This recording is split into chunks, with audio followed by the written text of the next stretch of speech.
Mahihina, ganyan inilarawan ni Senator Robin Padilla ang mga kabataang Pilipino sa kasalukuyang henerasyon.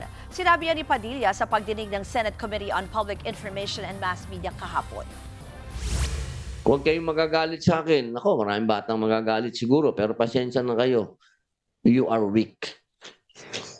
Hindi kayo katulad nung panahon namin na hindi kami iyakin. Nung panahon namin, hindi uso yung salitang depression. Hindi ko nga alam yun kung ano yung depression. Napag-usapan kasi sa hearing ang panukalang paglimita sa mga kabataang gumagamit ng social media.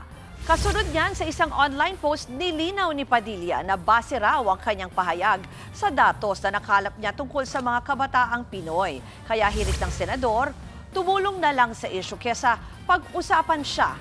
Aksyonan dapat ang nakababahalang datos at hindi ang kanyang mga pahayag. Sabi naman ng Kabataan Party List, depressed ang mga kabataang Pinoy dahil sa krisis sa edukasyon at korupsyon. Huwag daw isisi sa kabataan ang problema ng gobyerno ang may kagagawan. Matapang pangaraw ang mga kabataan sa pagtitiis sa bulok na sistema. Hindi raw yan kahinaan.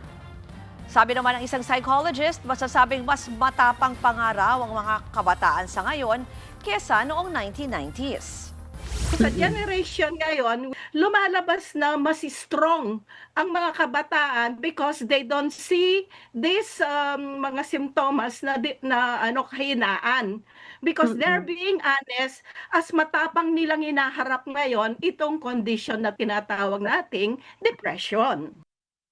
Mga kapatid, Ruth Cabalco, para sa mabilis na pasada ng mga balitang dapat niyong malaman, mag-follow at mag-subscribe sa social media pages ng News 5.